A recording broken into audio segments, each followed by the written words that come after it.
ទៅវិញសញ្ញាលើកិច្ចសន្យានៃកិច្ចព្រមព្រៀងឲ្យហើយទៅទូទាត់គម្រោងដោយគួរឲ្យបងឲ្យប្រធានចាងរកឃើញអ្នកប្រុសហើយគ្រប់គ្នាចេញដំណើរព្រាមទៅទទួលអនាគតនៅស្នងត្រកូលចាងបាទលោកប្រធាន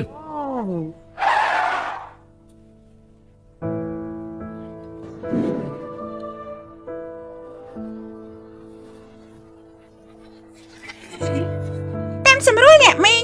ល្អស្រីម្នាក់នោះលក់ត្រីនៅទីនេះកុំខ្លាចគឺខ្ញុំមិនអីទេលោកបាច់តាមរកតតែឃើញមែនឯងស្គាល់ខ្ញុំដឹងថាខ្ញុំត្រូវមកទៀតគឺសំជាកូនប្រុសរបស់ចាងឈឹងខ្ញុំមែនកុំតន់ឯងមកចិត្តខ្ញុំគ្រាន់តែជាកូនរបស់ម៉ាមីមិនមែនកូនលោកទេឯងមិនទទួលស្គាល់ខ្ញុំទទួលតែម៉ាមីជាអាងបានជាឯងចាំខ្ញុំអញ្ចឹងឯងគួរតែទៅវិញជាមួយនឹងខ្ញុំទៅឯងចង់បានអីបាននឹងមិនចង់បាយហត់ជាមួយទឹកត្រីនេះទេខ្ញុំជួយម៉ាមីលក់ត្រីបន្តិចក៏អត់ហត់ដែរឲ្យតែសប្បាយចិត្តខ្ញុំជួយព្រមជួយលក់ត្រីម៉ាមីមួយជីវិតល្អសំជាកូនប្រុសចាងឈិនរបស់ខ្ញុំមែននៅក្មេងប៉ុន្តែមានទំនួលខុសត្រូវបែបនេះប៉ុន្តែជាកាងឯងមានឈាមជន់ត្រកូលចាងទេពកោសលឯងប្រកាសជាមិនអាចខ្ជះខ្ជាយបាននោះទេចាងឈិននាំគេទៅអ្នកប្រធមនៅតូចមិនទាន់យល់ការប៉ុន្តែធំឡើងប្រកាសជាយល់ពីការនឿយហត់របស់លោកជាមិនខានទេ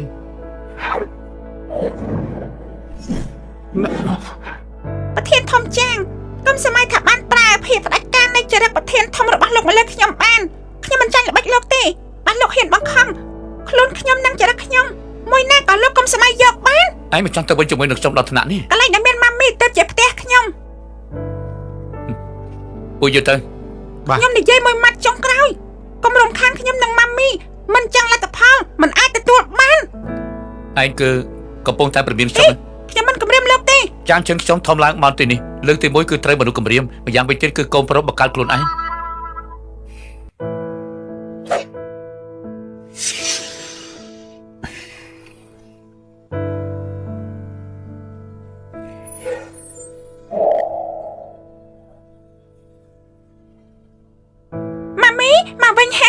ជឿអាំងលបាក់ហើយដាច់ជួយម៉ាក់មើលតោង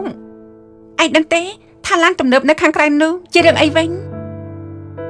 ម៉ាមីខ្ញុំរវល់តែលក់ត្រីមិនបានចាប់អារម្មណ៍ប៉ុន្តែអ្នកមកទីនេះសិតតែមកទិញត្រីទេមកទិញត្រីតែមនុស្សពួកនេះមើលបន្តិចដូចជាអ្នកធំប្រធានធំអីបែបនោះមនុស្សបែបនេះត្រូវការមកទិញត្រីដែលផ្ទាល់លេងម៉ាមីខ្ញុំមើលគេសម្ដែងក្នុងទូរទស្សន៍ប្រធានធំនឹងធ្វើរឿងចម្លែកក៏ត្រូវដែរ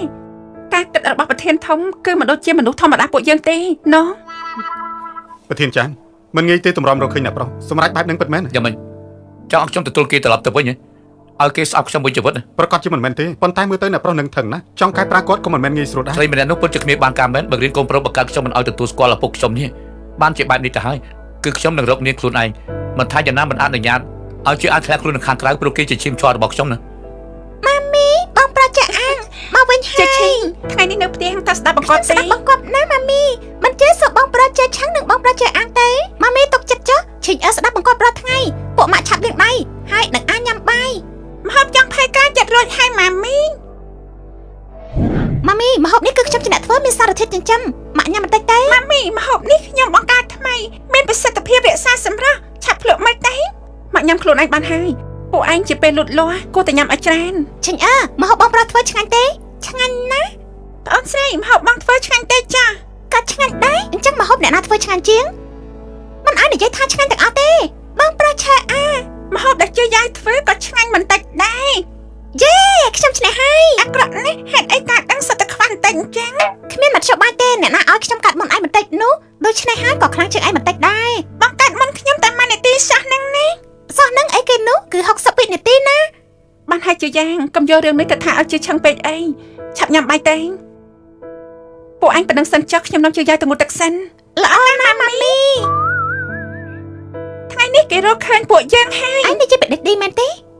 ដេឌីទីបំផុតរកឃើញពួកយើងហើយឬមួយក៏តាមញ៉ាំម៉ាមីហើយគេមិនបានរំលឹកពីម៉ាមីទេគេចង់យកតែខ្ញុំទៅបានជាគេមិនមែនមកដើម្បីម៉ាមីទេគេពិតជាប្រុសអាក្រក់ហើយខ្ញុំខឹងណាស់ខ្ញុំនឹងហេតុចូលក្រុមហ៊ុនគេឲ្យខ្សែធនហើយពួកឯងមិនបាច់ចាត់ការទេប្រគល់ឲ្យខ្ញុំគេបានហើយថ្ងៃនេះខ្ញុំប្រមានគេរួចហើយ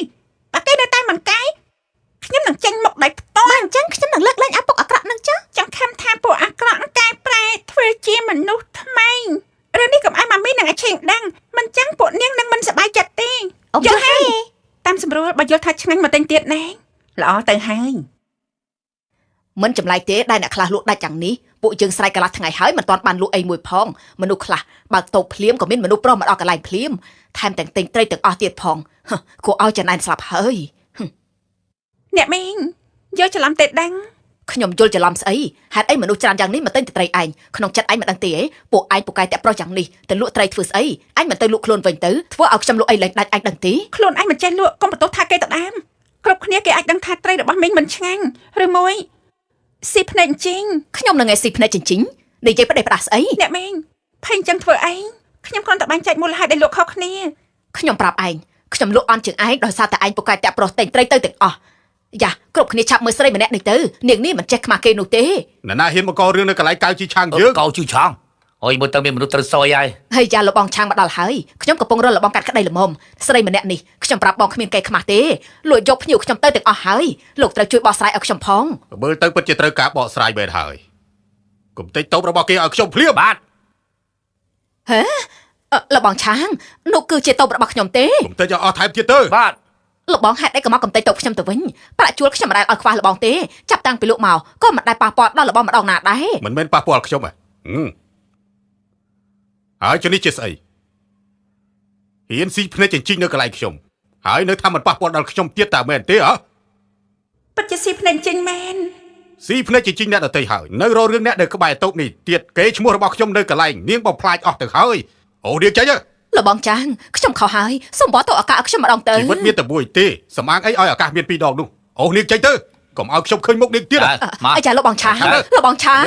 លបងឆាង រកគ្នាធ្វើអាជីវកម្មដោយស្មោះត្រង់នៅលើទឹកដីរបស់ខ្ញុំមានខ្ញុំកៅជីឆាងជាអ្នកការពារកុំលួចភ្នែកចិញ្ចិញបោកប្រាស់គេប្រើល្បិចខូខើធ្វើបែបនេះកៅជីឆាងខ្ញុំមិនការពារទេបាទហើយគ្រប់គ្នារវល់ទៀតចុះ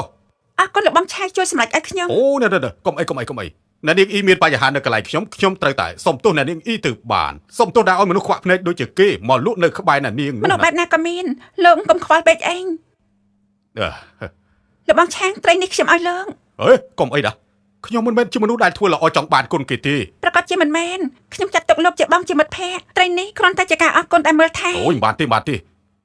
អ្នកមានការកំងថ្មីសូមត្រួតពិនិត្យ មានមនុស្សកំងត្រី10ក្បាលលោកបងឆាប់ទទួលទៅខ្ញុំត្រូវតែដឹកត្រីឲ្យគេជឿឯងត្រូវជួយម៉ាក់មើលតូបណែ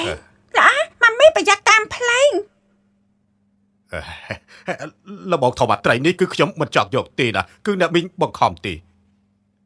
ម៉ាមីខ្ញុំឲ្យលោកទទួលចាស់ បាទអរគុណលបងធំខ្ញុំប្រកាសជាធ្វើឲ្យបានល្អ តែរវល់ការងារលោកទេ ល្អអញ្ចឹងខ្ញុំមិនរំខានលបងធំលក់ត្រីទេបងធំមានការអីបញ្ជាខ្ញុំមកចោះគ្រប់ពេលហើយយ៉ាពិតជាសម្រាប់មែនហើយអ្នកមីងឲ្យរង្វាន់ធំត្រីរស់មួយក្បាលអត់ទេយល់ លបងឆាងខ្ញុំដល់ទៅធ្វើត្រីដុតឲ្យលបងពិសា ត្រីដុតក្បាលអីស្អីទៅឆាប់យកទៅអានចិញ្ចឹមទៅនេះជារង្វាន់ដែរអ្នកមីងឲ្យយើងផងណាឆាប់យកមើលឲ្យល្អណាទៅអរគុណអ្នកនាងអ៊ីដែលបានដឹកត្រីមកឆ្ងាយយ៉ាងនេះ គ្មានទេគួរតែអរគុណលោកជួយដល់អាជីវកម្មខ្ញុំ នេះ ពួកលោកយកច្រឡំតម្លៃទៅដឹងមិនក៏ច្រើនយ៉ាងនេះ លុយនៅសេសសល់ចាត់ទុកថាជាការទិញពេលវេលាអ្នកនាងទៅចុះប្រធានចាស់របស់ពួកយើងចង់និយាយជាមួយអ្នកនាង ប្រធានចាងលោកគឺប្រធានចាងលោកចង់និយាយអីជាមួយខ្ញុំ នាងបានជាបំពេញខ្ញុំហើយលែងស្គាល់ខ្ញុំហើយ ពួកយើងគួរស្គាល់គ្នាដែរទេ មិនមែនគួរគឺចាំបាច់ត្រូវស្គាល់ អ្នកនេះមានបញ្ហាផ្លូវចិត្តទេដឹងហេតុអីត្រូវឲ្យគេស្គាល់ខ្លួនឯងខ្ញុំពិតជាមិនចាំលោកមែនបានជាបែបនេះហើយពួកយើងមិនចាំបាច់និយាយគ្នាទេលើកដែលលើសនេះខ្ញុំឲ្យវិញខ្ញុំទៅសិនហើយ លក់ត្រីលក់កាចងចាំ7វិនាទីហើយ ប្រធានចាងមែនទេអាចថាពួកយើងជួបគ្នាតែខ្ញុំមិនចាំទេតែនេះអាចជាបញ្ហារបស់លោកកាលណាត់យើងរៀបចំឲ្យមិនក៏ឯងមិនទៅ ខ្ញុំរវល់នឹងណា រវល់ឯងថារវល់រាល់ដងបើឯងនៅតែរវល់យ៉ាងនេះពេលណាយើងបានកូនប្រសាពេលណាយើងបានពោចៅ ប្រធានចាងមេធាវីមកដល់ហើយ ខ្ញុំមិននិយាយទេខ្ញុំទៅប្រជុំហើយម៉ាក់ អាកូនសំអុយបាត់ទូរស័ព្ទយើងទៀតហើយខាត់ងាប់ហើយអញ លោកស្រីចង់ទៅណាដែរទៅ មិនបាច់តាមខ្ញុំទេខ្ញុំដើរលំហែម្នាក់ឯងចោះ មកហើយ មើលខ្ញុំទេ វ៉ាវពូកែណាឆេញបងបើកឡានចាំមិនដែរ ប្រកាសជាបាក់បាយល្អជាងហើយ តែល្អក្រែងនាំខ្ញុំមកលេងមែនទេមិនក៏លេងខ្លួនឯងរហូតអញ្ចឹងគឺបងខ្លាចឯងមិនចេះក៏បង្ហាញឲ្យឯងមើលបន្តិចទៅ មិនខុសទេឥឡូវបងរៀនចិត្តចេះហើយអញអាចលេងបានហើយអីក្មេងៗគួរឲ្យស្រឡាញ់មែនគួរឲ្យចង់ចាប់មកអោបណា ហើយយោមានគ្នាដល់តែ3នាក់ជាកូនអ្នកណាអញ្ចេះលោកអើយគួរចង់អោបណាអូយ